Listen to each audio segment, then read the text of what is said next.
150 years of rising standard of living in which workers every decade could enjoy more because their wages rose, and their wages allowed them to buy more.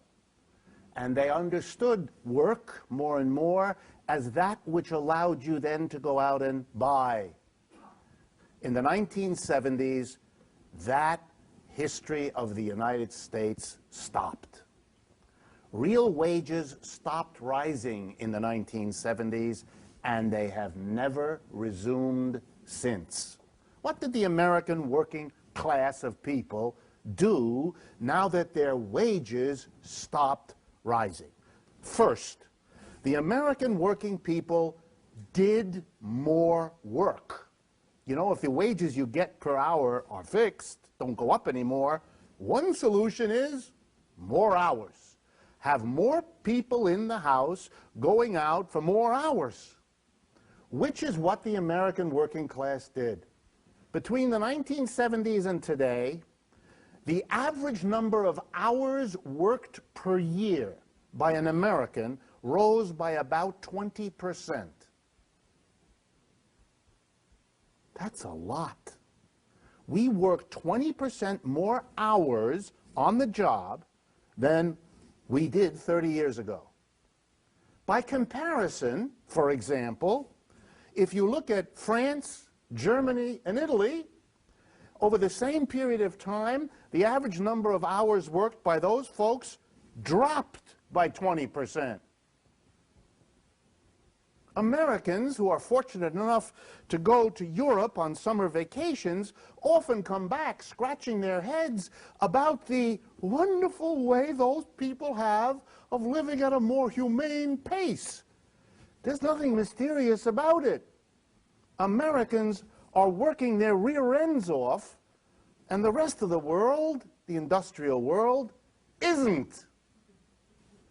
The hope of the American family was by sending everybody out many hours, it would allow rising consumption. The hope proved unfounded. Why? It turns out that if you're working a lot of hours, you have to find other ways to solve the problems that used to be solved when you weren't. If the woman goes out of the house to take a job, she needs a set of clothes. She needs her own car, especially in a country that doesn't do well with mass transportation. It turns out that doing more work, more hours, has costs attached to it that undercut the whole point of it, which was to bring in more money. It turns out there are more costs. So if it didn't solve the problem, what was the second thing that the American working class did to cope with the end of the rising wages so that they could continue to consume? Well, you all know the answer. The answer is that the American working class proceeded, starting in the 1970s, to go on a borrowing binge that no other working class in any country at any time in the history of this race, the human race, ever did before. Americans started borrowing. At first, of course, they borrowed in the way that the lender prefers. They offered collateral. So the basic way the Americans solved the problem was to borrow against the house, to borrow a lot against the house. Keep in mind that the crisis exploded around something called a mortgage, the subprime mortgage. But the American working class could never have increased its consumption simply by borrowing against the house. They basically didn't have enough wealth to borrow enough. Something had to be invented, a way to lend to the American people massive amounts of money with no collateral at all. And that way was found. It's in your wallet. It's called a credit card. It is a mechanism to allow banks to lend to the working class with no collateral at all. It's unsecured debt in economic terms, your credit card. But of course, no lender will lend to you without collateral unless there's something in it for them to do that risky thing? And the answer is the rate of interest. What is the average rate of interest on a credit card today? Ready? 18% per year. That's why there are credit cards. So the American working class was given loans, hundreds of billions of dollars in unsecured credit, in order to allow the rise in consumption. And the American working class did it. They went for it. Stressed, exhausted. This is a population that has reached the limits. It cannot carry more debt, and it can't do more work.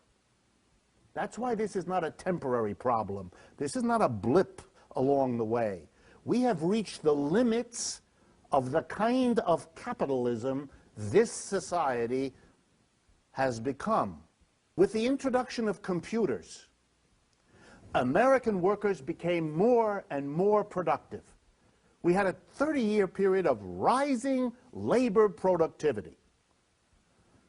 But now stay with me. Each year the worker produces more, and what do you pay the worker each year? The same. That's what no more rising wages means. The workers get paid the same. The same. They produce more and more and more, but they get the same. That is the gap between what the workers produce for their employer, which the employer sells, and what they have to pay the worker to do it. The gap is getting bigger. What the workers get is flat, what they produce is more. That bigger, friends, is called profits. So the last 30 years of flat wages and rising productivity are the greatest profit boom in the history of American capitalism, and quite possibly any capitalism. This is not a crisis of Wall Street. This is not Wall Street doing something that Main Street is left out of. Not at all. This is a crisis of a system that is as busy on Wall Street as it is on Main Street. Every employer on Main Street participated in this dream. This is an employer's fantasy come true.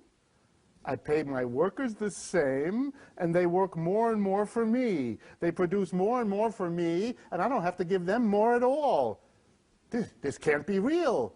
Pinch myself. It was. And it produced in the business community a kind of wild euphoria.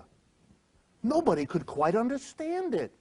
As the 70s became the 80s and the 80s became the 90s, the profits were unbelievable. And we know what they did. We all do. First thing they did, understandably, they began paying themselves levels of wages and bonuses nobody ever heard of before.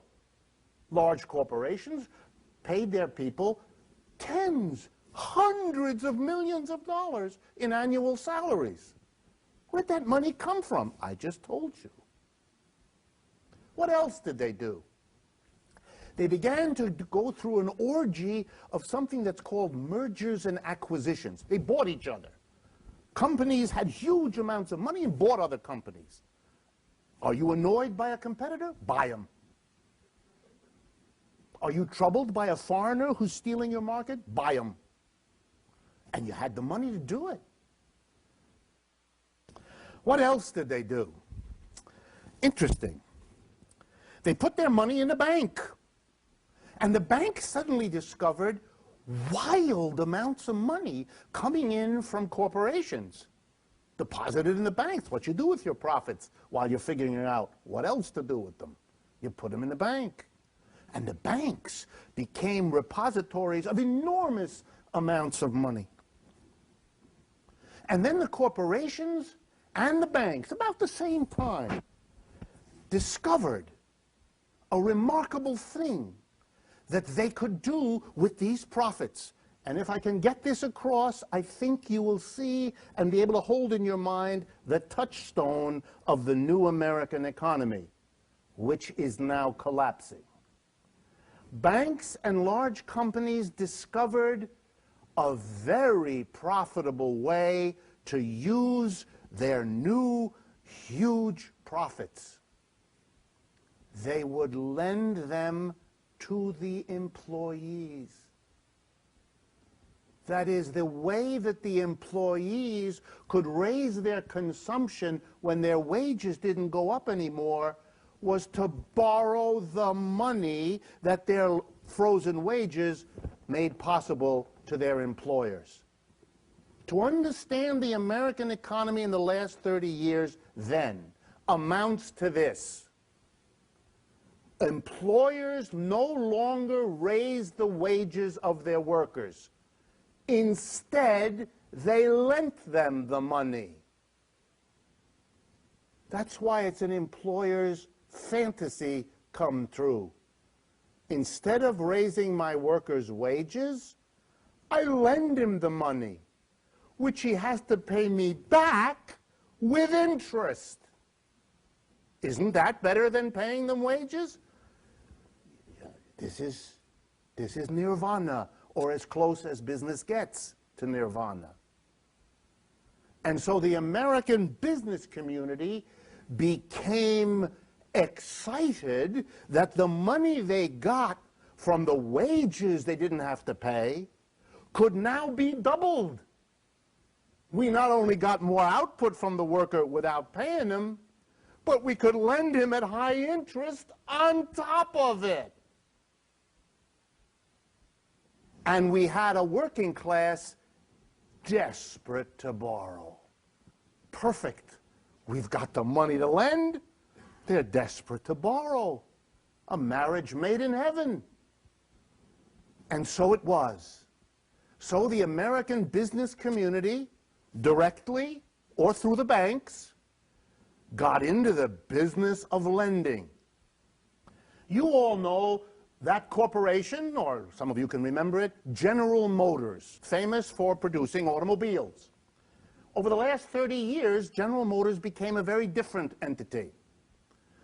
It created a subsidiary called GMAC, General Motors Acceptance Corporation. It is a bank. It lends money.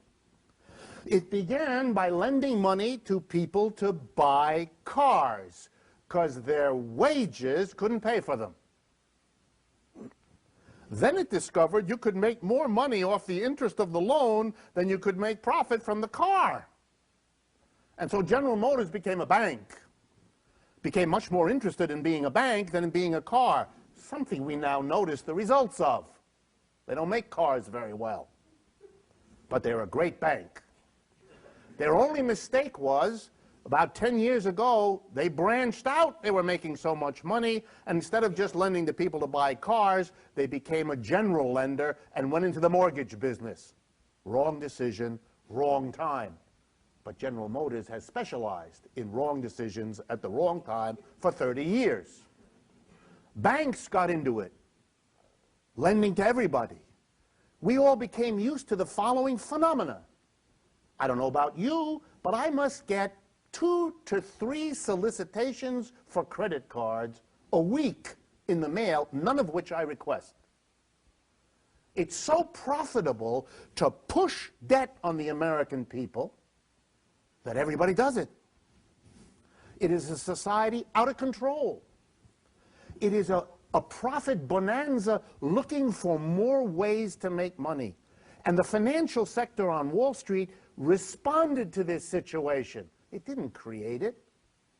It got its hands on the money and found new ways to lend new people new loans at high interest rates.